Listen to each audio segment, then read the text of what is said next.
Hi students, welcome back.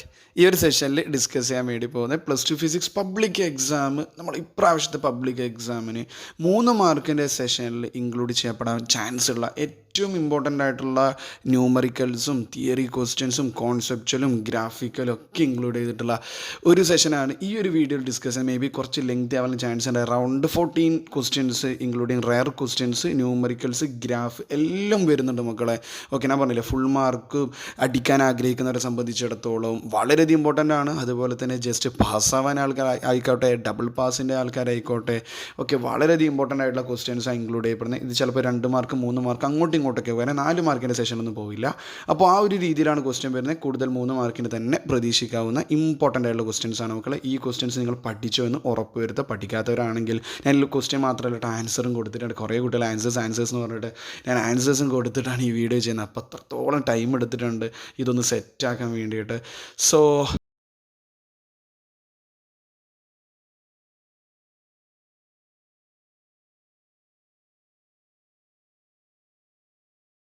number 1, derive an expression for capacitance of a parallel plate capacitor. Parallel plate കപ്പാസിറ്ററിൻ്റെ capacitance from second chapter ആണ്. അപ്പോൾ question വായിക്കുമ്പോൾ നിങ്ങൾ chapter ഓർമ്മിക്കുക, ഏത് chapter ആണ്, എന്നിട്ട് ആ ടോപ്പിക് കേട്ടോ. കുറേ കുട്ടികൾ ഇൻഡയറക്റ്റ് ആയിട്ട് വരുമ്പോൾ ട്രിക്കായിട്ട് വരുമ്പം അടിക്കാൻ പറ്റുന്നത്, അതിനൊന്നും പ്രശ്നമൊന്നുമില്ല. നമ്മൾ ക്വസ്റ്റ്യൻ വായിച്ച് കൂൾ ഓഫ് ടൈം നല്ലോണം കറക്റ്റായിട്ട് യൂട്ടിലൈസ് മക്കളെ. അപ്പോൾ ഇപ്പറൊന്നും നോക്കാൻ നിൽക്കണ്ട. ക്വസ്റ്റ്യൻ വായിക്കുക, എന്താണ് ക്വസ്റ്റ്യൻ ചോദിച്ചാൽ അതിൽ എന്താണ് എഴുതേണ്ടത്, അവരെങ്ങനെയാണ് ചോദിക്കുന്നതൊക്കെ മനസ്സിലാക്കി എടുത്താൽ നിങ്ങൾക്ക് അതിൽ ബെറ്റർ ആയിട്ടുള്ള ഓപ്ഷൻസ് ഉണ്ടെങ്കിൽ ഓപ്ഷൻസ് ഉണ്ടാവുമല്ലോ. അപ്പോൾ നിങ്ങൾക്ക് മനസ്സിലാവും ഓപ്ഷൻസ് കൊണ്ട് ഉദ്ദേശിക്കുന്ന എക്സ്ട്രാ ക്വസ്റ്റ്യൻസ് ഉണ്ടാവുമല്ലോ. അപ്പോൾ അതിൽ നിന്ന് നിങ്ങൾക്ക് ബെറ്റർ ആയിട്ടുള്ള 6 ക്വസ്റ്റ്യൻസ് ആയുള്ളത് അതിൽ 5 എഴുതണമെങ്കിൽ നിങ്ങൾക്ക് അതിൽ ബെറ്റർ ആയിട്ടുള്ള 5 കറക്റ്റ് എന്ത് ചെയ്യുക, ചൂസ് ചെയ്യാൻ വേണ്ടി പറ്റുക. ഓക്കെ, അപ്പോൾ നിങ്ങൾക്കറിയാം capacitance of A parallel plate capacitor C=ε0 A/d ആണ്. അതിൻ്റെ പ്രൂഫിനെ കൊടുത്തിട്ടുണ്ട്. 2 പ്ലേറ്റുകൾക്കിടയിലുള്ള ഇലക്ട്രിക് ഫീൽഡ് ഗോസസിൽ അപ്ലൈ ചെയ്യുമ്പോൾ നമുക്കറിയാം E=C/ε0 ആണ്. ഞാൻ പെട്ടെന്ന് പറഞ്ഞു പോവാം മക്കൾ. നിങ്ങൾ നല്ല സപ്പോർട്ട് തരിക. ദാറ്റ് മീൻസ് എന്താ, നിങ്ങൾ നല്ലോണം കാണുക, നിങ്ങൾക്കത് മാർക്ക് സ്കോർ ചെയ്യാൻ വേണ്ടി പറ്റട്ടെ. നിങ്ങളുടെ സക്സസിൻ്റെ ഒരു പാർട്ട് ടൈമിന് നല്ലോണം ആഗ്രഹിക്കുന്ന മക്കളെ, അത് ടൈമില്ലാത്ത സമയത്ത് നോക്കിയിട്ടോട് ചെയ്യുന്നത്. ഓക്കെ, അതുപോലെ നിങ്ങളുടെ ഫ്രണ്ട്സിലേക്കും എന്ത് ചെയ്യുക, നല്ലോണം അയച്ചു കൊടുക്കുക, ഷെയർ ചെയ്യുക, എന്നിട്ട് അത് ആ രീതിയിൽ എന്നെ നല്ലോണം സപ്പോർട്ട് ചെയ്യുക. ഓക്കെ മക്കൾ, അപ്പോൾ നമ്മളതിൻ്റെ പ്രൂഫാണ് നോക്കാൻ വേണ്ടി പോകുന്നത്. By Gauss's theorem electric field between 2 equal and oppositely charged parallel plate എന്താണ് E=σ/ε0. മക്കൾ ഇത് നോട്ട് ചെയ്ത് നോക്കിയാൽ നിങ്ങൾ എന്ത് ചെയ്യുക, സ്ക്രീൻഷോട്ട് ഇങ്ങനെ എടുത്തോ. ഓക്കെ, ഇത് PDF അല്ല, ഇത് ഞാൻ എന്ത് ചെയ്തിട്ടുണ്ട്, ടൈപ്പ് ചെയ്ത് എൻ്റെ നോട്ട്സിൽ ഇങ്ങനെ സെറ്റാക്കി വെച്ചതാണ് കേട്ടോ. ഓക്കെ, ദെൻ ഞാനിങ്ങനെ ഒരു നോട്ട്സ് ആക്കി ശരിക്കും ഇത് ഹാർഡ് കോപ്പി. ഞാൻ അവിടെ ടച്ച് ചെയ്ത് കാണാം, അവിടെ ടൈപ്പിംഗ് ആയിട്ടുള്ള സംഭവങ്ങൾ വരുന്നുണ്ട്. ഓക്കെ, കാണുന്നുണ്ടല്ലോ. ഓക്കെ, അത് ഞാൻ എന്ത് ചെയ്തു, ഇങ്ങനെ എൻ്റെ നോട്ട്സിലാണ് ഈ സംഘങ്ങൾ ഞാൻ ടൈപ്പ് ചെയ്ത് സെറ്റാക്കി വെച്ചത്. അനലൈസ് ചെയ്തതാണ് എല്ലാ ചാപ്റ്റേഴ്സും ഇൻക്ലൂഡ് ചെയ്തിട്ട്. അതുകൊണ്ട് നിങ്ങളെന്ത് ചെയ്യുക, നിങ്ങൾക്ക് 1 മാർക്ക് കൂട്ടാൻ വേണ്ടി എന്നെ കൊണ്ട് പറ്റുന്നുണ്ടെങ്കിൽ ഷുവർലി ഞാൻ അതുമാത്രം വിചാരിച്ചിട്ട് ഇറങ്ങിയിട്ടിരുന്നത്. അതിൽ എല്ലാ കുട്ടികൾക്കും അതിൻ്റെ അഡ്വാൻറ്റേജ് ഉണ്ടാവട്ടെ മക്കളെ. അതുകൊണ്ട് നിങ്ങളെന്ത് ചെയ്യുക, കമൻറ്റിലൂടെ മാക്സിമം അത് സപ്പോർട്ട് അറിയിക്കുക. അതുപോലെ നിങ്ങൾ ഫ്രണ്ട്സിലേക്കും എത്തിക്കുക കേട്ടോ. സോ ഇതാ അവിടെ ഒരു സ്ക്രീൻഷോട്ട് എടുക്കാൻ അവസരം ഉണ്ടാക്കി തരികയാണ്. ഇതാ ഈ ഒരു സംഭവം അറിയിക്കുക. ഓക്കെ, നമുക്ക് ഇതാ ഡയറക്റ്റ് അറിയേണ്ട കാര്യം, electric field between 2 parallel plates എന്താണ്, E=σ/ε0 ആണ്. ഓക്കെ, സിഗ്മ എന്താണ്, Q/A, that is called surface charge density. അത് ഫസ്റ്റ് ചാപ്റ്ററിലാണ്. അങ്ങനെയാണ് ഇലക്ട്രിക് ഫീൽഡ് എന്താവും, E=σ/A/ε0. അതിൽ നിന്ന് Q കണ്ടുപിടിച്ചു. ഇക്വേഷൻ നമ്പർ 1 ആയിട്ട് എടുക്കുന്നു. ഇലക്ട്രിക് പൊട്ടൻഷ്യൽ ഡിഫറൻസ് എന്ന് പറഞ്ഞാൽ V=E/d ആണ്. ED എന്നാണ് നമ്മൾ വിളിക്കുക, V=ED. ഓക്കെ, അത് നമ്മൾ അങ്ങനെ ചോദിക്കാറുണ്ട്. ഇലക്ട്രിക് ഫീൽഡും പൊട്ടൻഷ്യൽ നമ്മൾ ഡിഫറൻസ് റിലേഷൻ എന്താണെന്ന് ചോദിക്കാറുണ്ട്. ഇലക്ട്രിക് ഫീൽഡ് പ്രീവിയസ് ഒരു ക്വസ്റ്റ്യൻ മക്കളെ നോട്ട് ചെയ്തോ. ഞാൻ പറഞ്ഞ ഓഡിയോ നോട്ട്സായിട്ട് കുറേ എക്സ്ട്രാ ക്വസ്റ്റ്യൻസും വരും കേട്ടോ. എൻ്റെ വായിൽ റിലേറ്റഡ് കുറേ കാര്യങ്ങൾ വരും. ആ സമയത്ത് ഞാൻ അങ്ങനെ പറയുന്നുണ്ട്, വേണ്ടവർക്ക് അതും കൂടി നോട്ട് ചെയ്യാം. Electric field is the negative gradient of dash എന്നുള്ള പ്രീവിയസ് ഒരു ക്വസ്റ്റ്യൻ ഉണ്ട്. ഡാഷ് എന്താ ഫില്ല് ചെയ്യേണ്ടത്, ഇലക്ട്രിക് പൊട്ടൻഷ്യലാണ്. E=-dV/dr കേട്ടോ. Small letter D. Okay, small നമ്മൾ differentiation dV/dr.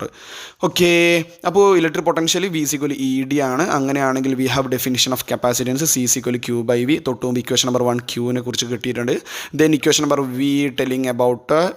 Equation number 2 is telling about V ആണ്. So substituting equation number 1 and 2 in the above equation. So we get Qന് പകരം ε0 A × E. ε0 ആയിട്ട് സഫീക്സ് കൊടുക്കാൻ പറ്റാത്തതുകൊണ്ട് അങ്ങനെ ആയിപ്പോയതാണ്. AE അങ്ങനെ ചില കാര്യങ്ങളൊക്കെ ഉണ്ടാവും, നിങ്ങളൊന്ന് അഡ്ജസ്റ്റ് ചെയ്യണം. ഡിവൈഡ്/E × D, ഇയും ഇയും ക്യാൻസൽ ചെയ്യുന്നു മക്കളെ. അപ്പോൾ C= ആരെ കിട്ടുന്നൂടാ, ε0 A/d. ഈ ഒരു സിമ്പിൾ ഇത്ര സ്റ്റെപ്സ് പഠിച്ചാൽ മതി, വേറൊന്നും വേണ്ട. ഈ സ്റ്റെപ്സ് പഠിച്ചിട്ടുണ്ട്. Capacitance of parallel plate capacitor നൈസാണ്. ചിലപ്പോൾ ഇതേ ക്വസ്റ്റ്യനിൽ തന്നെ എന്ത് ചോദിക്കും, ഏരിയ ഡബിളാക്കി ഡിസ്റ്റൻസ് ഹാഫാക്കി 1 വേർഡ് സെഷനിൽ അങ്ങനത്തെ ക്വസ്റ്റ്യൻ വരുന്നത് കാണാത്ത നിർബന്ധമായിട്ട് 90 വീഡിയോസൊക്കെ കാണണം കേട്ടോ. ഓക്കെ, നിങ്ങൾ പറഞ്ഞിട്ട് തന്നെയാണ് ഞാൻ 3 മാർക്ക് സെഷൻ, ഇപ്പോൾ 2 മാർക്കിൻ്റെ സെഷൻ ചെയ്യുമെന്നുള്ള കമൻസാണ് നെക്സ്റ്റ് വരാൻ വേണ്ടി പോകുന്നത്. അറിയില്ല ചെയ്യാൻ പറ്റുമെന്ന്, അത്രത്തോളം ടൈം എടുക്കുന്നുണ്ട്, ടയർഡാവുന്നുണ്ട്. സോ നിങ്ങൾ നമുക്ക് എന്തെങ്കിലും ഉണ്ടെങ്കിൽ ഡൗട്ട് ഉണ്ടെങ്കിൽ നിങ്ങൾ ചോദിച്ചോ, അങ്ങനെ നമുക്ക് സെറ്റ് ആക്കാം കേട്ടോ. Then going to question number 2, write any 2 difference between interference pattern and diffraction pattern. Wave ഒപ്റ്റിക്സിൽ നിന്നാണ് ക്വസ്റ്റ്യൻ. ഇൻ്റർഫറൻസും ഡൈഫ്രാക്ഷൻ തമ്മിലുള്ള ഡിഫറൻസ് അത് നമ്മൾ ഇപ്രാവശ്യം മോഡൽ എക്സാമിന് വന്നിട്ടുണ്ട്. ഞാൻ ജസ്റ്റ് ഇങ്ങനെ കൊടുക്കുകയാണ്. അത് ഇൻ്റർഫറൻസിനെ വായിക്കാൻ നിൽക്കുന്നില്ലടാ, നല്ല ലെങ്ത് ആവുന്നതുകൊണ്ടാണ്. ഇൻ്റർഫറൻസ് ഇതിനെക്കുറിച്ചുള്ള ടോപ്പിക് ഇങ്ങനെ ടൈപ്പ് ചെയ്ത് വെച്ചിട്ടുണ്ട്. ഡൈഫ്രാക്ഷനുമായി ബന്ധപ്പെട്ട് അറിഞ്ഞിരിക്കേണ്ട 2 ടോപ്പിക്, രണ്ട് പോയിന്റ് വെച്ച് പഠിച്ചാൽ മതി കേട്ടോ. ഒരു 4 കൊടുത്തിട്ടുണ്ട്. ഗോയിങ് ടു ക്വസ്റ്റ്യൻ നമ്പർ 3ലേക്ക് പോവുകയാണ്. Define electric field intensity at a point. നമ്മൾ ഫസ്റ്റ് ചാപ്റ്ററിനാണ് ആ ക്വസ്റ്റ്യൻ വരുന്നത്. അതുപോലെ തന്നെ electric field intensity at a point due to a point charge. എന്താണ് ഇലക്ട്രിക് ഫീൽഡ് ഇൻറ്റൻസിറ്റി? ഈ ഡെഫിനിഷൻ മാത്രം പഠിക്കുക. The force experienced per unit positive charge at a point is called electric field intensity at that point. കുറേ ആൾ സംബന്ധിച്ചിടത്തോളം ഇത് വീണ്ടും ആൻസർക്ക് കുറേ ആൾ ഡെറിവേഷൻ എടുക്കാൻ പഠിക്കാത്തവരുണ്ടെന്ന് എനിക്ക് മനസ്സിലാവുന്നത്. അതുകൊണ്ട് ആൻസേഴ്സ് എന്ന് പറയുന്നത്. ഓക്കെ, അതുകൊണ്ട് നിങ്ങൾക്ക് എളുപ്പത്തിന് വേണ്ടി ആൻസേഴ്സിനെ ടൈപ്പ് ചെയ്ത് വെച്ചിട്ടുണ്ട്. ഇലക്ട്രിക് ഫീൽഡ് ഇൻറ്റൻസിറ്റി എന്ന് പറഞ്ഞാൽ force experienced per unit positive charge at a പോയിന്റിനെയാണ്. ആ പോയിന്റുള്ള ഇലക്ട്രിക് ഫീൽഡിൻ്റെ ഇക്വേഷൻ ആണ് 1/4πε0 Q/r². അതിൻ്റെ ഡെറിവേഷനാണ് നിങ്ങൾ താഴെ കാണുന്നത്. Electric field intensity at a point എന്ന് പറഞ്ഞാൽ E=F/Q. അത് ജനറൽ ഇക്വേഷൻ ആണ്. അതിൽ എഫ് എന്ന് പറഞ്ഞു കഴിഞ്ഞാൽ 1/4πε0 Q/r². Q എന്ന് പറയുന്ന ചാർജിൻ്റെ ഇലക്ട്രിക് ഫീൽഡ്, Q0 എന്ന് പറയുന്ന ഒരു ടെസ്റ്റ് ചാർജ് വെച്ചതാണ്. അപ്പോഴാണ് അവർ തമ്മിലുള്ള ഫോഴ്സ് Q0, പിന്നെ ബാക്കി 1/4πε0 /r² ഉണ്ടാകും. അല്ലെങ്കിൽ ക്ലിയർ അല്ല മക്കളെ, അതിൽ സിമ്പിളായ കാര്യമാണ് കൂളംസിലോ. എന്നിട്ട് അത് മുകളിലത്തെ ഇലക്ട്രിക് ഫീൽഡ് ഇക്വേഷനിൽ കൊടുത്ത് ഓക്കെ, അപ്പോൾ Q0 ക്യാൻസൽ ചെയ്ത് പോകുമ്പോൾ E= ആരുണ്ടാവുക 1/4πε0 Q/r². ചെറിയൊരു സിമ്പിളായിട്ടുള്ള ക്വസ്റ്റ്യൻ ആണ്. ഓക്കെ, പഠിക്കാത്തതുകൊണ്ട് അത് പഠിക്കണം കേട്ടോ. ദെൻ 4ാമത്തെ ക്വസ്റ്റ്യൻ ഇതാണ്. Periodic variation in electric and magnetic field that propagates through space is called electromagnetic waves. നമ്മൾ ചാൻസലിലാണ് ഇലക്ട്രോമാഗ്നറ്റിക് വേവ്സിൽ റയർ ക്വസ്റ്റ്യനിൽ വരുന്നൊരു സംഭവമാണിത്. അങ്ങനെയാണെങ്കിൽ ഇലക്ട്രിക് ഫീൽഡിൻ്റെയും മാഗ്നറ്റിക് ഫീൽഡിൻ്റെയും ഇൻറ്റൻസിറ്റി അറ്റ് എനി ഇൻസ്റ്റൻറ്റ് എഴുതാൻ വേണ്ടിയിട്ടാണ് പറയുന്നത്. അതുപോലെ ഇലക്ട്രോമാഗ്നറ്റിക് വേവ്സിൻ്റെ ഏതെങ്കിലും 2 പ്രോപ്പർട്ടീസ്. ഇലക്ട്രോമാഗ്നറ്റിക് വേവ് Z ഡയറക്ഷനിൽ ട്രാവൽ ചെയ്യുന്നതായിട്ടാണ് ഇൻസൈഡിൽ എടുത്ത് കൊടുത്തത്. അങ്ങനെയാണെങ്കിൽ electric field intensity EX = E0 sin kz - ωt. എന്തുകൊണ്ടാണ് ഇലക്ട്രിക് ഫീൽഡ് എക്സ് എന്ന് ഞാൻ 1 വേർഡ് സെഷനിൽ പറയുന്നത്. കാണാതെ നിർബന്ധമായിട്ടും കണ്ടേ പറ്റൂ. ചില കുറേ ആൾ ചിന്തിച്ചൂടെ എന്ത് EY ആയിക്കൂടെ, വെറുതെ രസത്തിനല്ല EX എടുത്ത്. അതാണ് നിങ്ങൾ ചിന്തിക്കേണ്ടത്. അവിടെ വരെ ഇൻഡയറക്റ്റ് പോകാൻ പറ്റുക. അത് നമ്മൾ ലോക്കാക്കിയാൽ പിന്നെ നിങ്ങൾ എന്തിനാ ടെൻഷൻ അടിക്കണ്ടേ. EX എന്താണ്? അതുപോലെ മാഗ്നറ്റിക് ഫീൽഡ് ഇൻറ്റൻസിറ്റി BY ആണ് വരിക. കാരണം അവിടെ ഇലക്ട്രോമാഗ്നറ്റിക് വേവ് Z-ലാണ്, പോസിറ്റീവ് Z ഡയറക്ഷനിലാണെങ്കിൽ. ക്ലിയർ ആണോ? അപ്പോൾ അതിൻ്റെ കൂടുതൽ അറിയുന്നത് 1 വേർഡ് സെഷൻസ് ഫുള്ള് നിങ്ങൾ കണ്ടിട്ടുണ്ടാവണം കേട്ടോ. അതുപോലെ എക്സ്ട്രാ 1 വേർഡ് ഞാൻ ഓൾറെഡി ഷോർട്സൊക്കെ ആയിട്ട് ചെയ്തിട്ടുണ്ട് പണ്ട്. അതും വേണം കാണാവുന്നതാണ് എക്സ്ട്രാ വേണ്ടവർക്ക്. ദെൻ ഇലക്ട്രോമാഗ്നറ്റിക് വേവിൻ്റെ ഏതെങ്കിലും 2 പ്രോപ്പർട്ടീസ്. ട്രാൻസ്വേഴ്സ് നേച്ചറാണ് അവരുണ്ടാവുക. അതുപോലെ തന്നെ ഇലക്ട്രോമാഗ്നറ്റിക് വേവ്സ് ഇലക്ട്രിക്കലി ന്യൂട്രലാണ്. അവർ സൂപ്പർ പൊസിഷൻ പ്രിൻസിപ്പിൾ ഒബേ ചെയ്യും. ഇനി ഇലക്ട്രോമാഗ്നറ്റിക് വേവിന് സ്പേസിലാണെങ്കിൽ, വാക്വത്തിലാണെങ്കിൽ C = 1/√μ0ε0 ആണ് അവരുടെ സ്പീഡായിട്ട് വരുന്നത്. ആ കാര്യം അറിഞ്ഞിരിക്കുക. അതുപോലെ V വരുന്ന സമയത്താണെങ്കിൽ അത് മറ്റൊരു മീഡിയത്തിലാണെങ്കിൽ 1/√με ആണ്. ഏതെങ്കിലും 2 പ്രോപ്പർട്ടി ഒന്ന് അറിഞ്ഞിരിക്കുക കേട്ടോ. ദെൻ നമ്മൾ 5ാമത്തെ ക്വസ്റ്റ്യനിൽ പോവുകയാണെങ്കിൽ ഡിഫൈൻ വേവ് ഫ്രണ്ട്. വേവ് ഒപ്റ്റിക്സിൽ നിന്നാണ് ആ ക്വസ്റ്റ്യൻ. വെഗെയിൻ കാരണം വേവ് ഒപ്റ്റിക്സിൽ 3 മാർക്കിൽ വരാനുള്ള ചാൻസ് കൂടുതലാണ്. വേവ് ഫ്രണ്ട് എന്താണ്, അതുപോലെ തന്നെ ഡിഫറെൻറ്റ് വേവ് ഫ്രണ്ട് ഏതൊക്കെയാണ്. വേവ് ഫ്രണ്ട് എന്ന് പറഞ്ഞാൽ എന്താണ്? It is the locus of all points which have the same phase of vibration എന്നുള്ള ഡെഫിനിഷൻ മാത്രം മതി. 3 ടൈപ്സ് ഓഫ് വേവ് ഫ്രണ്ട് ഉള്ളത്. Spherical wave front, cylindrical wave front, plane wave front. Spherical wave front തരുന്നത് point സോഴ്സിൽ നിന്നാണ് വരുന്നത്. Cylindrical wave front produce ചെയ്യുന്നത് linear source അല്ലെങ്കിൽ നാരോ സ്ലിറ്റുകളാണ്. പ്ലെയിൻ വേവ് ഫ്രണ്ട് ആവണമെങ്കിൽ സോഴ്സ് ഇൻഫിനിറ്റിയിൽ നിന്നായിരിക്കണം. ഓക്കെ അല്ലേ? അതൊക്കെ അത്രയേ വേണ്ടു. നിങ്ങൾക്ക് വേണമെങ്കിൽ ഞാൻ കുറച്ച് സ്പീഡ് വേണം, എൻ്റെ അത്രത്തോളം ലെങ്തി ആയി പോകുന്നുണ്ട്. കുറേ അത് ഞാൻ പറയുമ്പോൾ ഇങ്ങനെ കുറേ ലെങ്തി ആയി പോടാം. അതുകൊണ്ടാണ്. അപ്പോൾ നിങ്ങൾ സ്പീഡായി തോന്നുന്നവരാണെങ്കിൽ ഒന്ന് സ്ലോ അടിച്ചിട്ട് കണ്ടാൽ മതി. ക്വസ്റ്റ്യൻ നമ്പർ 6ലേക്ക് പോകുന്നു. What is moving coil galvanometer? നമ്മൾ MCG and give it's working principle. ചിലപ്പോൾ 4 ടെൻഡ് ചെയ്യാൻ പറ്റുന്ന ഒരു ടോപ്പിക്കാണ് MCG. MCG എന്താണ്? അതിൻ്റെ വർക്കിംഗ് പ്രിൻസിപ്പിൾ. ഓക്കെ, അതിൻ്റെ B പാർട്ട് പാർട്ട് ഒരുമിച്ച് വായിക്കാം. How a galvanometer can be converted into voltmeter. അത് ചിലപ്പോൾ അമ്മീറ്റർ ആവാം കേട്ടോ. ഓക്കെ, ഞാൻ ഒരു എക്സാമ്പിളിന് വേണ്ടി വോൾട്ട്മീറ്റർ എന്ന് കൊടുത്തേ ഉള്ളൂ. അതിൽ MCGൻ്റെ പ്രിൻസിപ്പിൾ, MCG എന്ന് പറഞ്ഞാൽ എന്താ, അത് ഡിവൈസിനെ കുറിച്ച് അറിയണം. It is a device which is used to, അത് അറിയാത്തവർ അത് നോട്ട് ചെയ്ത് നോക്കണേ, ഞാൻ പറയുന്നുണ്ട്, നോട്ട് ചെയ്ത് വെക്ക്. It is a device which is used to detect the presence of small electric current. Measure എന്ന് പറയല് detect the presence of small electric current. ആ ഡിവൈസാണ് മക്കളെ MCG. MCGൻ്റെ പ്രിൻസിപ്പിൾ എന്ന് പറഞ്ഞാൽ ഇത്രമാത്രമെങ്കിലും എഴുതാൻ വേണ്ടി പറ്റണം. വളരെ ചുരുക്കിയിട്ട് ഇതെങ്കിലും എഴുതാൻ പറ്റണം. Angle of deflection is directly proportional to electric current ആണ്. പറ്റുമെങ്കിൽ ഇത് പറയുന്നുണ്ട്, ഒന്ന് നോട്ട് ചെയ്യേ, വേണ്ടവർ നോട്ട് ചെയ്യണം. തീറ്റ പ്രൊപ്പോർഷണൽ ടു I ആണ്. Theta equal to K into I. Proportional equal to ഒരു പ്രൊപ്പോർഷനാലിറ്റി കോൺസ്റ്റൻറ്റ് K ഉണ്ടാവും അല്ലേ, K ഇൻറ്റു I. ആ K പ്രൊപ്പോർഷണാലിറ്റി കോൺസ്റ്റൻ്റ് ആണ്. ആ കോൺസ്റ്റൻറ്റിനെ കുറിച്ചൊന്ന് പറഞ്ഞിരിക്കുക. ആ കോൺസ്റ്റൻറ്റ് NAB/C ആണ്. Capital N capital A capital B divided by C ആണ് കേട്ടോ. അപ്പോൾ capital N number of turns, area ആണ്, B മാഗ്നറ്റിക് ഫീൽഡ് ആണ്, C couple per unit distance ആണ്. ശരിക്കും ഇത് തന്നെയാണ് കറണ്ട് സെൻസിറ്റിവിറ്റി എന്നറിയപ്പെടുന്നത് കേട്ടോ. ദെൻ എങ്ങനെയാണ് ഒരു ഗാൽവനോമീറ്ററിനെ വോൾട്ട് മീറ്ററായി കണക്ട് ചെയ്യുക? ഒരു ഹൈ റെസിസ്റ്റൻസ് സീരീസ് കണക്ട് ചെയ്യുക. അതിൻ്റെ ഒരു സർക്യൂട്ടും കൂടി ഞാനത് ഇൻക്ലൂഡ് ചെയ്തിട്ടുണ്ട്. ഓക്കെ, നേരെ തിരിച്ച് അമ്മീറ്റർ ആണെങ്കിൽ എങ്ങനെയാണെന്ന് നിങ്ങൾ കമൻറ്റ് ചെയ്യുക. അറിയാത്തവർക്കൊന്ന് നിങ്ങൾ എന്നെ ഒന്ന് സപ്പോർട്ടായി കൊടുത്തേ. ക്വസ്റ്റ്യൻ നമ്പർ 7 പോവുകയാണ്. അത് റേ ഓപ്റ്റിക്സിൽ നിന്നും വരുന്നതാണ്. ചെറിയ മാർക്കിന് draw the reflecting path of parallel raise approaching A concave mirror. ഒരു കോൺകേവ് മിററിൽ വരുന്ന സമയത്ത് എങ്ങനെയാണ് പാരലൽ, അത് ആദ്യം കാണിക്കാണ്ട് B പാർട്ടിലേക്ക് പോകാം. ഇങ്ങനെയല്ല, ഒരു കോൺകേവ് മിററിൽ പാരലൽ റേസ്, അതായത് റേസ് വരുന്ന സമയത്ത്, ലൈറ്റ് റേസ് വരുന്ന സമയത്ത് കൺവേർജ് ചെയ്തിട്ട് ഒരു പോയിന്റിലേക്ക് വരികയാണ് ചെയ്യുക. അപ്പോൾ ഈ ഒരു രീതിയിലാണ് അതിൻ്റെ റേ ഡയഗ്രാം വരയ്ക്കേണ്ടത്. B പാർട്ട് പറയുന്നത് Fഉം Rഉം, അതായത് നമ്മൾ F = R/2ൻ്റെ ഡെറിവേഷനാണ് മക്കളെ. ഞാൻ ആ ഡെറിവേഷനും ഇതിൽ ഇൻക്ലൂഡ് ചെയ്തിട്ടുണ്ട്. വളരെ ഷോർട്ടായിട്ടുള്ളൊരു ഡെറിവേഷൻ. ഈ റേ ഡയഗ്രാം പഠിക്കണം, ഇത് വരച്ച് പഠിക്കുക. അത് വേണ്ടവർ ഞാൻ പോസ്റ്റ് ചെയ്ത് സ്ക്രീൻഷോട്ട് എടുത്തോ. എന്നിട്ട് ഈ സ്റ്റെപ്സ് പഠിച്ചാൽ നിങ്ങൾക്ക് അതിൽ മാർക്ക് എടുക്കും. കാരണം ചെറിയ മാർക്കിനേ വരുള്ളൂ. 2 മാർക്കിനാണ് ഈ ഡെറിവേഷൻ വരുന്നൊരു 2 മാർക്കിനേ വരുള്ളൂ. ഫസ്റ്റ് 1 കൂടി വന്നപ്പോൾ അത് 3 മാർക്കിനായതാണ്. ക്ലിയർ ആണോ? അപ്പോൾ ഈ ഒരു ഡെറിവേഷൻ നിങ്ങൾ പഠിക്കാൻ, ഞാനത് എക്സ്പ്ലെയിൻ ചെയ്യാൻ നിൽക്കുന്നില്ല. അതിൽ ഡൗട്ട് ഉണ്ടെങ്കിലോ, അത് നിങ്ങൾക്ക് ഡെറിവേഷനിൽ ഡൗട്ട് ഉണ്ടെങ്കിൽ നിങ്ങൾ കമൻറ്റ് ചെയ്തോ, എന്താണ് ഡൗട്ട് എന്ന് ചോദിച്ചോ. അതുപോലെ തന്നെ കുറേ ആൾ പ്രോബ്ലം പറയുമ്പോൾ ക്വസ്റ്റ്യൻ നമ്പർ പറയുക, എന്നിട്ട് പറയുക. അതുപോലെ തന്നെ ഞാൻ ഓൾറെഡി പിൻ ചെയ്തിട്ടുണ്ട് ഓക്കെ ആൻസേഴ്സ്. അതിനപ്പുറമുള്ള കേസുകളാണെങ്കിൽ മാത്രം നോക്കിയാൽ മതി. കാരണം കേർവ്ഡ് സർഫേസ് ഒക്കെ 5 മാർക്കിൻ്റെ question, I think curved surface വീണ്ടും ഇങ്ങനെ ചോദിച്ചുകൊണ്ടിരിക്കുന്നുണ്ട്. ബയോട്ട് സാവാർഡിൻ്റെ കേസും ചോദിക്കുന്നുണ്ട്. ഞാൻ അതിലെന്താ പറയണ്ടേ, ബയോട്ട് സാവാർഡിൻ്റെ ഡെഫിനിഷനോ. ഓക്കെ മക്കളെ, ദെൻ നെക്സ്റ്റ് നമുക്ക് പോകേണ്ടത് 8ാമത്തെ ക്വസ്റ്റ്യൻ ഇങ്ങനെയാണ്. What do you mean by motional EMF? Derive an expression for motional EMF. Motional EMF electromagnetic ഇൻഡക്ഷൻ്റെ അവസാന ഭാഗം. ഈ ക്വസ്റ്റ്യൻസ് ഞാൻ ചെയ്ത എല്ലാ ക്വസ്റ്റ്യൻസിനും വർക്കൗട്ട് നിങ്ങൾക്ക് കൂളാണ്, 100% ഷുവർലി. ഇനി എങ്ങനെ ഇൻഡയറക്റ്റ് വന്നു കഴിഞ്ഞാൽ ക്വസ്റ്റ്യൻ നല്ലോണം വായിക്കുക, അത് മാത്രം നിങ്ങൾ ചെയ്യേണ്ട കാര്യമുള്ളൂ. ബാക്കിയൊക്കെ നിങ്ങൾക്ക് കിട്ടിയിട്ടുണ്ടാവും. ഓക്കെ, ഡെറിവേഷൻസ് ഒക്കെ സെറ്റാണ്, പിന്നെ ഒരു പേടിയും മേടിക്കേണ്ട. പിന്നെ പ്രോബ്ലംസ് നോക്കിയിട്ട് ഞാൻ ഓൾറെഡി എന്ത് ചെയ്യും, ചാപ്റ്റേഴ്സ് വൈസ് ടോപ്പിക്സ് ചെയ്യുമ്പോൾ അതിൽ പ്രോബ്ലംസ് ഇൻക്ലൂഡ് ചെയ്യുന്നുണ്ട് മക്കളെ. പ്രോബ്ലംസ് ആയിട്ട് ടൈം ഉണ്ടെങ്കിൽ, എനിക്ക് ക്ലാസ് കാര്യങ്ങളുണ്ട്, അപ്പോൾ അതിൻ്റെ ഇടയിൽ ഇത് ചെയ്യുന്നത്. ഓക്കെ, അപ്പോൾ ടൈം ഉണ്ടെങ്കിൽ നോക്കിയിട്ട് ഞാൻ എന്ത് നൈറ്റിനുള്ളിൽ ചെയ്യാൻ നോക്കാം കേട്ടോ. ഓക്കെ, ദെൻ അപ്പോൾ മോഷണൽ EMF എന്ന് പറഞ്ഞാൽ EMF induced by the motion of a conductor in a magnetic ഫീൽഡിനാണ് മോഷണൽ EMF. അതിൻ്റെ ഡെറിവേഷൻ ചെയ്യാൻ വേണ്ടി ഒരു ഫിഗർ ഇവിടെ സെറ്റ് ആക്കിയിട്ടുണ്ട്. ഒരു റെക്ടാങ്കുലർ ഫ്രെയിം കാണാം നിങ്ങൾക്ക്. അവിടെ ഉണ്ടാകുന്ന magnetic flux linked with the loop PQRS. ആ ഫിഗർ നോക്കണേ. അതിൽ PQRS എന്ന് പറയുന്ന ലൂപ്പിന് കറസ്പോണ്ടിങ് ഫ്ലക്സ് ആണ്. Φ = BLX. ശരിക്കും BA അല്ലേ, അപ്പോൾ ഏരിയന് വരും L/X എന്ന് കൊടുത്തതാണ്. ഇനി Faraday's law of electromagnetic induction നമുക്കറിയാം. അങ്ങനെയാണെങ്കിൽ E = dφ/dt ആണ്. ഞാൻ പിന്നെ വോൾട്ടേജ് എന്ന് കാണിക്കാൻ വേണ്ടിയിട്ട് V എന്ന് കൊടുത്തിട്ടുണ്ട്. അത് E = dφ/dt നാക്കണേ, E = dφ/dt.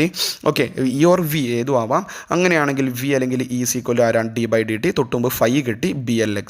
Okay, അത് ലെൻസസ് ലോ വെച്ചിട്ടും പറയാറുണ്ട് കേട്ടോ. മൈനസ് വെച്ച് തുടങ്ങിയിട്ട് dx/dt വരും. അപ്പോൾ B × L, അതായത് B × L/X അല്ലേ ഡിഫറൻഷിയേഷൻ്റെ ഉള്ളിലുള്ള മക്കളെ. B കോൺസ്റ്റൻ്റ് ആണ്, ലെങ്ത് ഓഫ് കണ്ടക്ടർ മാറാൻ പോകുന്നില്ല, പക്ഷേ X മാറും. അങ്ങോട്ടും ഇങ്ങോട്ടും മൂവ് ചെയ്യുമ്പോൾ X മാറും. ഓക്കെ, നിങ്ങൾക്ക് X കണ്ടല്ലോ. അവിടെ ഈ X എന്ന് പറയുന്ന ദൂരം എന്ന് പറഞ്ഞാൽ ലെങ്ത്തും ആ കണ്ടക്ടറും ആ ഒരു സൈഡും തമ്മിലുള്ള ദൂരമാണ്. ഓക്കെ, ഡിസ്റ്റൻസ് ആണ്. ആ ഡിസ്റ്റൻസ് എന്ത് ചെയ്യും, കണ്ടക്ടർ മൂവ് ചെയ്യുന്ന സമയത്ത് മാറും. അപ്പോൾ അത് നമുക്ക് എന്ത് വിളിക്കാം, അപ്പോൾ ടൈമിനനുസരിച്ച് മാറുന്ന ഫാക്ടർ X ആണ്. അപ്പോൾ d/dt X ഉണ്ടാകും. dx/dt ആണ് എന്ത്, വെലോസിറ്റി. അപ്പോൾ B × L/V വരും. അപ്പോൾ മോഷണൽ EMF അല്ലെങ്കിൽ motional voltage E or V, okay EMF തന്നെയാണ് പറയുക. E കൊണ്ടോ V കൊണ്ടൊക്കെ ഡിനോട്ട് ചെയ്യാറുണ്ട്. BLV എന്ന് പറയുന്ന കാര്യം ഞാൻ ഇന്ന് ലാസ്റ്റ് പറഞ്ഞ സമയത്ത് ടോപ്പിക് എടുക്കും പറഞ്ഞതാണ്. അവിടെ ഒരു ജെറ്റ് പ്ലെയിൻ്റെ പ്രോബ്ലം ഉണ്ട്. ഡയറക്റ്റ് Bയും Lഉം Vയും തന്നിട്ട്, പക്ഷേ L പെട്ടെന്ന് മനസ്സിലാക്കാൻ പറ്റാത്തൊരു പ്രശ്നം അവിടെ ഉണ്ടാകും. ആ ഒരു വിങ് സ്പാൻ എന്നൊക്കെ പറഞ്ഞിട്ടുള്ള ഒരു പ്രോബ്ലം ചെയ്യാത്തവരുണ്ടെങ്കിൽ ഒന്ന് നോക്കിട്ടോ. Okay, then going to question number 9, 9ാമത്തെ ക്വസ്റ്റ്യനിലേക്ക് പോവുകയാണ്. ഒരു ഗ്രാഫ് തന്നിട്ടുണ്ട്. ഇലക്ട്രിക് ചാർജും ഇലക്ട്രിക് പൊട്ടൻഷ്യലും തമ്മിലുള്ള ഗ്രാഫാണ്. ഇത് 1 വേർഡ് സെഷനിൽ നിങ്ങൾക്ക് വന്നത് കാണാൻ പറ്റും. അത് പറഞ്ഞ കോൺഫിഡൻസ് ബൂസ്റ്റപ്പ് ചെയ്യും. കാണാത്തവർക്ക് അത് ഉണ്ടാവില്ല. ഓക്കെ, അങ്ങനെ ഒരു ഇതാണ്. അങ്ങനെയാണെങ്കിൽ ഈ ഒരു ഡിവൈസിൻ്റെ electric charge versus electric potential ഗ്രാഫാണ് നിങ്ങൾക്ക് ഇങ്ങനെ തന്നിട്ടുള്ള ഒരു സ്ട്രെയിറ്റ് ലൈൻ ലീനിയർ ഗ്രാഫാണ് കാണാൻ പറ്റുന്നത്. ഓക്കെ, അങ്ങനെയാണെങ്കിൽ ഈ ഡിവൈസ് എന്തായിരിക്കും? ഇത് ഏത് ഡിവൈസിന് കറസ്പോണ്ട ഗ്രാഫ് ആയിരിക്കും? Identify the device. B part, what does the slope of the graph represents. അതുപോലെ തന്നെ ഈ ഗ്രാഫിൻ്റെ ഏരിയ എന്താണ് 1 വേർഡ് സെഷനിൽ എടുത്ത് പറഞ്ഞിട്ടുണ്ടല്ലേ. ഈ ഡിവൈസ് ഏതാണ്? അത് കപ്പാസിറ്റർ ആണ്. അതിൻ്റെ സ്ലോപ്പ് QV ഗ്രാഫിൻ്റെ സ്ലോപ്പ് കപ്പാസിറ്റൻസ് ആണ്. അതിൻ്റെ ഏരിയ കണ്ടുപിടിച്ച് കഴിഞ്ഞാൽ energy stored in the capacitor ആണ് കിട്ടുക. Okay, then going to question number 10ലേക്ക് നമ്മൾ എത്തുന്നു. താഴെ identify the magnetic substances from the below given figures and give 1 example for each type of material. താഴെ ഇങ്ങനെ സബ്സ്റ്റൻസിൻ്റെ ഇത് തന്നിട്ടുണ്ട്. അങ്ങനെയാണെങ്കിൽ എ എന്ന് പറയുന്നത് ഏത് മാഗ്നറ്റിക് സബ്സ്റ്റൻസ് ആണ്? അതുപോലെ ബി ആരാണ്? എ ആരാണ്? വയൽ വന്നില്ലേ? കിട്ടിയില്ല, മനസ്സിൽ വന്നില്ലേ? എയറാണ് ഡയാമാഗ്നറ്റിക് സബ്സ്റ്റൻസ് ആണ്. ഓക്കെ, അതിൻ്റെ എക്സാമ്പിൾ പറയുമ്പോൾ ബിസ്മത്ത്, കോപ്പർ, സിൽവർ ഒന്നേ ചോദിച്ചിട്ടുള്ളൂ. നമ്മൾ എന്ത് ചെയ്യുക? പൂവാ ചോദിച്ചാൽ പൂക്കാലം കൊടുത്തുകൊള്ളുക. Bismuth, copper, silver, gold, nitrogen etcetera. ഇനിയും പഠിക്കാൻ പറ്റും, അതും പഠിക്കുക. വാട്ടർ, മാർബിൾസ് അതൊക്കെ എടുത്ത് പഠിക്കുക. രണ്ടാമത്തെ ആളാരാണ്? പാരാമാഗ്നറ്റിക് സബ്സ്റ്റൻസ് ആണ്. ചിലപ്പോൾ ഫെറോ ചോദിക്കാം കേട്ടോ. ഓക്കെ, പാരാമാഗ്നറ്റിക് സബ്സ്റ്റൻസ് ആണ് ഇവിടെ തന്നിരിക്കുന്നത്. അതിന് എക്സാമ്പിൾ ഒന്ന് എഴുതണ്ടു. അലുമിനിയം പ്രീവിയസ് ആണ്. ഓക്കെ, ഓട് 1 വരുന്നൊരു കാര്യമാണ്. Aluminium, sodium, oxygen, calcium etcetera. ഇത് ആൽക്കലൈൻ എർത്ത് മെറ്റൽസ് ഒക്കെ നമ്മൾ പാരാമാഗ്നറ്റിക് എക്സാമ്പിളാണ്. ഇവർ പഠിക്കുമ്പോൾ മക്കൾ നിങ്ങൾ എന്ത് പഠിക്കണമെന്ന് വെച്ച് കഴിഞ്ഞാൽ ഡയ, പാര, ഫെറോ ഇവർ മൂന്നാളുടെയും പ്രോപ്പർട്ടീസ് പഠിച്ചിരിക്കണം. അതുപോലെ ടെമ്പറേച്ചർ ഡിപ്പെൻസിൻ്റെ ഡിലീറ്റിൽ പോകുന്നുണ്ട്. പക്ഷേ മോഡൽ എക്സാമിന് ഐ തിങ്ക് 3ാമത്തെ ക്വസ്റ്റ്യൻ വന്നത് നിങ്ങൾക്ക് ഓർമ്മയുണ്ട്. 3ാമത്തെ ക്വസ്റ്റ്യൻ തന്നെയാണ്. ഓക്കെ, ഫെറോ ഇന്നൊരു ടെമ്പറേച്ചറിനേക്കാൾ കൂടി ഒരു ഇനഫ് ടെമ്പറേച്ചറിന് കൂടി വന്നു കഴിഞ്ഞാൽ പാരാമാഗ്നറ്റിക് ആവുന്ന ഓർമ്മയുണ്ടോ? അപ്പോൾ ടെമ്പറേച്ചർ ഡിപ്പെൻഡൻസ് ബുദ്ധിമുട്ടാണ്. നിങ്ങൾക്ക് ഇപ്പം കുറേ പഠിക്കാൻ പറ്റില്ല, പഠിക്കണ്ട. ബട്ട് എല്ലാം കവർ ചെയ്ത ഒരാളാണെങ്കിൽ ടെമ്പറേച്ചർ ഡിപ്പെൻഡൻസ് കവർ ചെയ്തില്ലേ അതൊന്ന് നോക്കിയേക്കണം. എസ്പെഷ്യലി പാരാമാഗ്നറ്റിക് ഇവർ മൂന്നാളെ കുറിച്ച് അറിഞ്ഞിരിക്കുക, അവരുടെ പ്രോപ്പർട്ടീസ് അറിഞ്ഞിരിക്കുക, ഈ ഡയഗ്രം അറിഞ്ഞിരിക്കുക. എസ്പെഷ്യലി പ്രോപ്പർട്ടീസ് എക്സാമ്പിൾസ് ഈ ഡയഗ്രം കേട്ടോ. അത് പഠിച്ചാൽ തന്നെ ആ ഭാഗം ക്ലിയർ ആണ്. ക്വസ്റ്റ്യൻ നമ്പർ 11ലേക്ക് 11ാമത്തെ ഒരു ക്വസ്റ്റ്യനിലേക്കാണ് പോകുന്നത്. അത് RMS വാല്യൂ ഓഫ് ആൾട്ടർനേറ്റിംഗ് കറണ്ടിൻ്റെ RMS വാല്യൂൻ്റെ ഇക്വേഷൻ എന്താണ്? RMS വാല്യൂ എന്ന് രണ്ടും പറയണം. VRMS ഞാൻ ടൈപ്പ് ചെയ്തിട്ടില്ല. അത് VRMS V0/√2 ആണ്. IRMS I0/√2 ആണ്. ഓക്കെ, ദെൻ അതിൽ ബി പാർട്ട് ഉണ്ട്. Show that in a resistor only AC circuit the voltage and current are in same phase. ഒന്നുമില്ല, വോൾട്ടേജിൻ്റെ ഇക്വേഷൻ എന്താണ്? V V0 sin ω t. കഴിഞ്ഞ പബ്ലിക് എക്സാമിന് അതുണ്ട് കേട്ടോ. കറണ്ടിൻ്റെ ഇക്വേഷൻ എന്താണ്? I V/R. തൊട്ട് മുമ്പ് പറഞ്ഞ V0 sin ω t. Just not ചെയ്യട്ടെ മക്കളെ, പറയുന്നത് കേട്ടിട്ട് തന്നെ എഴുതാൻ പറ്റുന്ന കാര്യമുള്ളൂ. അത് V0 sin ω/t/R. V0/R എന്ന് പറഞ്ഞു കഴിഞ്ഞാൽ that is maximum voltage by resistance is maximum current. So കറണ്ടിൻ്റെ ഇക്വേഷൻ എന്തായിരിക്കും? I0 sin ω t. അപ്പോൾ രണ്ടാളുടെയും ഫേസ് അത് പ്രൂവ് ചെയ്യണം. അപ്പോൾ V0 sin ω t. ആ ω t അല്ലേ ഫേസ്? ഇവിടെയാണെങ്കിലോ I0 sin ω t. രണ്ടാളും ω t. അപ്പോൾ രണ്ടാളും ω t ആണെങ്കിൽ എന്ത് വിളിക്കാം? ഒരേ ഫേസിലാണ് എന്ന് നമുക്ക് ആ ഫേസ് വെച്ചിട്ട് നമുക്ക് പറയാം. ഒരേ ആംഗിളാണ് നമുക്ക് കിട്ടുന്നത്. അപ്പോൾ ഫേസർ ഡയഗ്രമൊക്കെ വോൾട്ടേജും കറണ്ടൊക്കെ ഒരേ ഡയറക്ഷനിൽ പോകുന്നത് കാണാൻ വേണ്ടി പറ്റും ω t ഡിഫറൻസിൽ. ഓക്കെ ആണല്ലോ. അത് കഴിഞ്ഞു. ഇനി കുറച്ച് റെയർ ക്വസ്റ്റ്യൻസ് കൂടി ഞാൻ ആഡ് ചെയ്തിട്ടുണ്ട്. നിങ്ങൾ ജസ്റ്റ് ഒന്ന് നോക്കിക്കോ. ഞാൻ അത് വാരി വലിച്ച് പറയാൻ നിൽക്കുന്നില്ല. ഫോർവേഡ് ബയാസിങ്ങും റിവേഴ്സ് ബയാസിങ്ങും തമ്മിലുള്ള ഡിഫറൻസ്, അതുപോലെ തന്നെ ഡയോഡിൻ്റെ ക്യാരക്ടറിസ്റ്റിക്സ് വരയ്ക്കാൻ വേണ്ടിയിട്ട്. അപ്പോൾ ഞാനത് ഫോർവേഡ് ബയാസിങ്ങിൻ്റെ ഫിഗർ അവിടെ കൊടുത്തിട്ടോ. അത് ക്വസ്റ്റ്യനിലുള്ളതല്ല, ഞാനത് ആൻസറിലിടുമ്പോൾ മുകളിലോട്ട് പോയതാണ്. ഫോർവേഡ് ബയാസിൻ്റെയും റിവേഴ്സ് ബയാസിൻ്റെ ഫിഗറുകളാണ് ഒന്നാമത്തെയും രണ്ടാമത്തെയും നിങ്ങൾ കാണുന്നത്.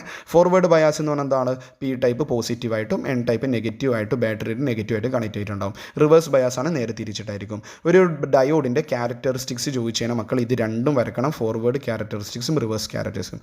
ഫോർവേഡ് ക്യാരക്ടറിസ്റ്റിക്സ് ആണെങ്കിൽ നിങ്ങൾ മുകളിൽ കാണുന്ന നമ്മളെ ഫസ്റ്റ് ക്വാഡ്രൻറ്റിൽ കാണുന്ന അത് മാത്രം കാണിക്കുക. അത് ഫോർവേഡ് റീജിയൻ മാത്രം വരച്ചാൽ മതി. ശ്രദ്ധിക്കണേ, ഫോർവേഡ് റീജിയൻ. ഫോർവേഡ് ക്യാരക്ടറിസ്റ്റിക്സ് ആണ് ഫോർവേഡ് റീജിയൻ മാത്രം.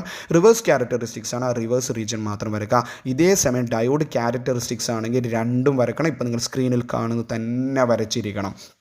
ഓക്കെ ആണല്ലോ. അപ്പോൾ പോയിൻറ്റ്സ് ഒക്കെ നോട്ട് ചെയ്യാൻ പറ്റുമെങ്കിൽ നോട്ട് ചെയ്യാം. അറ്റ്ലീസ്റ്റ് വോൾട്ടേജ് കറണ്ട് എന്നുള്ള അത് നോട്ട് ചെയ്യണം. ക്യാരക്ടറിസ്റ്റിക്സ് എന്ന് പറഞ്ഞു കഴിഞ്ഞാൽ വോൾട്ടേജ് കറണ്ട് ഗ്രാഫിനെയാണ് നമ്മളിങ്ങനെ വിളിക്കുന്നത്. ക്വസ്റ്റ്യൻ നമ്പർ 2 ഒരു കോൺസെപ്റ്റലാണ്. റേ ഒപ്റ്റിക്സിൽ നിന്നുള്ളൊരു കോൺസെപ്റ്റലാണ് അവിടെ ആഡ് ചെയ്തിരിക്കുന്നത്. പല പ്രാവശ്യം ചോദിച്ച ഒരു ക്വസ്റ്റ്യനാണ്, റിപ്പീറ്റ് വരുന്ന ഒരു ക്വസ്റ്റ്യൻ ആണ് ഇത്. എ മെജീഷ്യൻ ഡ്യൂറിങ്, പ്രോബ്ലം ഒന്നുമല്ല, ഒരു കോൺസെപ്ച്വൽ തിയറി ക്വസ്റ്റ്യൻ ആണ്. A magician during A show makes A glass lens with refractive index N=1.47 disappear in A trough of liquid. കുറേ കുട്ടികൾ ഇത് പഠിച്ചാണ്. നോർമലി ക്ലാസ് ഇരുന്ന കുട്ടികൾ ഇത് കേട്ട് പഠിച്ച ഒരു കാര്യം. കാര്യമാണ്. ഒരു മെജീഷ്യനുണ്ട്, അയാൾക്ക് ഒരു ഗ്ലാസ് ലെൻസ് ഉണ്ട്, അതിൻ്റെ റിഫ്രാക്റ്റീവ് ഇൻഡെക്സ് 1.47 ആണ്. ഇതൊരു ലിക്വിഡ്, ഒരു ബീക്കറിൽ ലിക്വിഡ് എടുത്തിട്ടുണ്ട്, അതിലേക്ക് ഇങ്ങനെ ഡിപ്പ് ചെയ്യുന്ന സമയത്ത് അത് ഡിസപ്പിയർ ആവുന്നു എന്നാണ് പറയുന്നത്. ആ ഗ്ലാസ് ലെൻസിനെ കാണുന്നില്ല. അങ്ങനെയാണെങ്കിൽ ആ ലിക്വിഡിൻ്റെ റിഫ്രാക്റ്റീവ് ഇൻഡെക്സ് എന്താ? നമുക്കറിയാം, ഒരു ഒബ്ജക്റ്റിനെ നമുക്ക് മറ്റൊരു മീഡിയത്തിൽ കാണാൻ വേണ്ടി പറ്റുന്നുണ്ടെങ്കിൽ ഇവരുടെ റിഫ്രാക്റ്റീവ് ഇൻഡെക്സ് സെയിം ആകില്ല. ഞാൻ ഒരു ബീക്കറിൽ കുറച്ച് വെള്ളം എടുത്തിട്ട് ഒരു കല്ല് ഇട്ടതിനൊക്കെ പുറത്തുനിന്ന് കല്ലിനെ കാണാൻ വേണ്ടി പറ്റുന്നുണ്ട്. കാരണം എന്താ? അവിടെ റിഫ്രാക്റ്റീവ് ഇൻഡെക്സ് സെയിം ആകില്ല. റിഫ്രാക്റ്റീവ് ഇൻഡെക്സ് ഡിഫറൻ്റ് ആയ ആൾക്കാർ മാത്രമേ നമുക്ക് കാണാൻ വേണ്ടി പറ്റുള്ളൂ. അപ്പോൾ ഉറപ്പാണ്, എനിക്കിവിടെ കാണാൻ പറ്റുന്നില്ലെങ്കിൽ ഉറപ്പാണ് ആ ലിക്വിഡിൻ്റെ റിഫ്രാക്റ്റീവ് ഇൻഡെക്സ് എന്തായിരിക്കും? അതാ ഗ്ലാസ് ലെൻസിൻ്റെ റിഫ്രാക്റ്റീവ് ഇൻഡെക്സ് തന്നെയായിരിക്കില്ലേ? അപ്പോൾ ആ ഗ്ലാസ് ലെൻസിൻ്റെ റിഫ്രാക്റ്റീവ് ഇൻഡെക്സ് വരുന്ന ലിക്വിഡ് ആയിരിക്കും അദ്ദേഹം അവിടെ യൂസ് ചെയ്തിട്ടുണ്ടാവുക. അങ്ങനെയാണെങ്കിൽ refractive index of that liquid will be 1.47. ഇനി ബി പാർട്ടുണ്ട്, അത് ലിക്വിഡ്, ആ ലിക്വിഡ് വാട്ടർ ആകുമോ? ഒരിക്കലും ആകില്ല അല്ലേ? കാരണം വാട്ടറിൻ്റെ റിഫ്രാക്റ്റീവ് ഇൻഡെക്സ് എത്രയാണ്? 1.33 ആണ്. അദ്ദേഹം യൂസ് ചെയ്ത് 1.47 ആണ്. മനസ്സിലായോ? ഇത് പ്രീവിയസ് 2 പ്രാവശ്യം ചോദിച്ചിട്ടുണ്ട് കേട്ടോ. ദെൻ റെയർ ക്വസ്റ്റ്യനിൽ ക്വസ്റ്റ്യൻ നമ്പർ 3 വരുന്ന ആംബിയർ സർക്യൂട്ടല്ലോ റെയർ ക്വസ്റ്റ്യൻ ഒന്നും അല്ല. ഓക്കെ, അതിൻ്റെ സ്റ്റേറ്റ്മെൻറ്റ്, അതിൻ്റെ ഇക്വേഷനാണ് എ പാർട്ട് ചോദിക്കുന്നത്. ബി പാർട്ട് ചോദിക്കുന്നത് മാഗ്നറ്റിക് ഫീൽഡിനെ ഒരു വീഡിയോയിൽ അത് പറയുന്നുണ്ട്. അപ്പോൾ എനിക്കത് കൊടുക്കണം എന്ന് ആഗ്രഹം ഉണ്ടായിരുന്നു. അതുകൊണ്ടാണ് ഞാനിവിടെ റെയർ ക്വസ്റ്റ്യനിൽ ആ ക്വസ്റ്റ്യൻ ആൻസർ എടുത്ത് കൊടുത്തിരിക്കുന്നത്. ഇത് മാഗ്നറ്റിക് ഫീൽഡ് ഇൻറ്റൻസിറ്റിൻ്റെ variation with respect to distance from the axis of current carrying conductor. ആ ഒരു ഗ്രാഫ്, ഇത് റെയർ ആയിട്ടുള്ള വരുന്നൊരു ഗ്രാഫാണ്. Magnetic field versus distance. ഈ ഗ്രാഫ് ഇത് പഠിച്ചിട്ടുണ്ടാകും, ബട്ട് ഇങ്ങനെ എടുത്ത് ബോർഡ് എക്സാമിന് ചോദിച്ചിട്ടില്ല. നിങ്ങളിത് പഠിച്ചിരിക്കണം എന്നാണ് പറയുന്നത്. എല്ലാം പഠിച്ചൊരു കുട്ടിയാണെങ്കിൽ ഇത് നോക്കണം. കാരണം അതുകൊണ്ടാണ് പറഞ്ഞത് ഇത് ഫുൾ മാർക്ക് മേക്കിംഗ് ഒക്കെ വരുന്ന ഒരു ബുദ്ധിമുട്ട് വരുന്ന ഒരു ക്വസ്റ്റ്യനാണ്. നമ്മൾ ലാസ്റ്റ് ക്വസ്റ്റ്യൻ ഇതാണ്, റെയർ ക്വസ്റ്റ്യനിൽ ഇൻക്ലൂഡ് ചെയ്തിട്ടുണ്ട്. ഓക്കെ, ഒരു light bulb of resistance 484 ohm ആണ്, is connected with 220 volt AC supply. Find peak value of current through the bulb. ഇതിൻ്റെ ഒരു ഫോർമാറ്റ് വരുന്ന ഒരു സിമ്പിൾ ക്വസ്റ്റ്യൻ എവിടെയുണ്ട്? മോഡൽ എക്സാമിനുണ്ട്. ബട്ട് അവിടെ ചോദിച്ച പവർ തന്നിട്ട് റെസിസ്റ്റൻസിലേക്കാണ് ചോദിച്ചിട്ടുണ്ടായത്. ഇവിടെ പീക്ക് വാല്യൂ ഓഫ് കറണ്ട് ആയതുകൊണ്ട് കുറച്ച് ചെറിയൊരു ക്വാളിറ്റി വരും, ഇതൊന്നുമില്ല, ചെറുങ്ങനെ ചെയ്യണം. അപ്പോൾ എന്താണ്? റെസിസ്റ്റൻസ് നമ്മൾ കണ്ടുപിടിക്കാം. റെസിസ്റ്റൻസ് എന്ന് പറഞ്ഞാൽ എന്താണ്? ക്വസ്റ്റ്യനിൽ തന്നിട്ടുണ്ട് 484. V0/I0 ആണ് കേട്ടോ. V0 സഫിക്സ് ആണ് കേട്ടോ. അത് I0 ആണ്, 10 അല്ല കേട്ടോ. I സഫിക്സ് 0 ആണ്. അപ്പോൾ ആർ ഒക്കെ ടൈപ്പ് ചെയ്യാൻ ബുദ്ധിമുട്ടായതുകൊണ്ട് അങ്ങനെ കൊടുത്തതാണ്. അപ്പോൾ R = V0/I0. എനിക്ക് എന്താ കണ്ടുപിടിക്കേണ്ടത്? Peak value of current. ആ പീക്ക് വാല്യൂ ഡയറക്റ്റായിട്ട്, അതായത് I0 ആണ് കണ്ടുപിടിക്കേണ്ടത്. ഓക്കെ, അപ്പോൾ R = V0/I0 ആണ്. I0 എന്ന് പറഞ്ഞാൽ എന്താണ്? V0/R. അപ്പോൾ I0 = V0 ക്വസ്റ്റ്യനിൽ തന്നിട്ടില്ല. അതാണ് ക്വസ്റ്റ്യൻ്റെ ക്വാളിറ്റി. 220 volt AC സപ്ലൈയും തന്നിട്ടുണ്ട്. ആ 220 volt ആരാണ്? RMS വാല്യൂ ആണ്. അപ്പോൾ നമുക്ക് V0 തന്നിട്ടില്ല. അപ്പോൾ V0 കണ്ടുപിടിക്കണമെങ്കിൽ VRMS തന്നിട്ടുണ്ട്. VRMS ആരാണ്? തൊട്ടുമ്പോൾ ഒരു ക്വസ്റ്റ്യനിൽ പറഞ്ഞില്ലേ, VRMS ആരാണ്? V0/√2. അങ്ങനെയാണ് V0 ആരാണ്? VRMS × √2 അല്ലെങ്കിൽ √2 × VRMS. അപ്പോൾ ക്വസ്റ്റ്യനിൽ തന്ന 220, 230 എന്നൊക്കെ തരുന്ന ആൾ VRMS ആണ്, എഫക്റ്റീവ് വോൾട്ടേജ് ആണെന്ന് അറിഞ്ഞിരിക്കണം. അവിടെയാണ് കുറേ കുട്ടികൾക്ക് തെറ്റ് സംഭവിക്കും. അതുകൊണ്ട് മക്കളെ ആ പ്രോബ്ലം ഒന്ന് പഠിച്ചിരിക്കണം. √2 × VRMS/R ആണ്. √2 × VRMS ക്വസ്റ്റ്യനിൽ തന്നിട്ടുണ്ട് 220. അപ്പോൾ 220/R, √2 × 220 /R വാല്യൂ 484 ohm ആണ്. അത് ചെയ്തപ്പോൾ എനിക്ക് ഡിവൈഡ് ചെയ്തപ്പോൾ ആൻസർ എത്ര കിട്ടുന്നുണ്ട് മക്കളെ? 0.64 ആംപിയർ കിട്ടുന്നത്. ക്ലിയർ ആണോ? ഈ ഒരു മോഡൽ ഒന്ന് പഠിച്ചു വെക്കണേ. ഒരു RMS വാല്യൂ തന്നിട്ട് ഓക്കെ, അത് കറണ്ടിൻ്റെ പീക്ക് വാല്യൂ ഒക്കെ ചോദിക്കുന്ന പരിപാടി. ഓക്കെ ആണല്ലോ മക്കളെ? അപ്പോൾ ഈ ഒരു ക്വസ്റ്റ്യൻസ് ഒക്കെ കവർ ചെയ്തിട്ടുണ്ട്. ഓൾമോസ്റ്റ് സെറ്റാണ്. ഓൾമോസ്റ്റ് നല്ല ഫുൾ സെറ്റ് തന്നെയാണ്. എങ്കിൽ അതും കൂടി ചെയ്തു തരാം കേട്ടോ. സോ നിങ്ങൾ മാക്സിമം അതുപോലെ നിങ്ങൾ തിരിച്ച് എന്നെ സപ്പോർട്ട് ചെയ്യുക. കാരണം നിങ്ങൾ നല്ല മാർക്ക് സ്കോർ ചെയ്യുക, അതാണ് ഏറ്റവും കൂടുതൽ വേണ്ട സപ്പോർട്ട്. നിങ്ങൾ മാക്സിമം സ്കോർ ചെയ്യുക. ഫുൾ മാർക്ക് സ്കോർ ചെയ്യാൻ പറ്റും, ഫുൾ മാർക്ക് തന്നെ സ്കോർ ചെയ്യുക. അതുപോലെ മറ്റൊരു സപ്പോർട്ട് എന്ന് നിങ്ങൾ ഫ്രണ്ട്സിലേക്ക്, അത് അറിയാത്ത കുറേ കുട്ടികളുണ്ട്, ഇങ്ങനെ പഠിച്ചുകൊണ്ടിരിക്കുന്നുണ്ടാവും. ഓക്കെ, അവരിലേക്ക് ഈ വീഡിയോസ് ഒന്ന് എത്തിക്കാം കേട്ടോ. സോ കമൻറ്റ് ബോക്സിൽ ബാക്കിയുള്ള കാര്യങ്ങൾ ഉണ്ടാവുമെന്ന് വിചാരിക്കുന്നു. നെക്സ്റ്റ് സെഷനിൽ വീണ്ടും കാണാം കേട്ടോ. Thank you.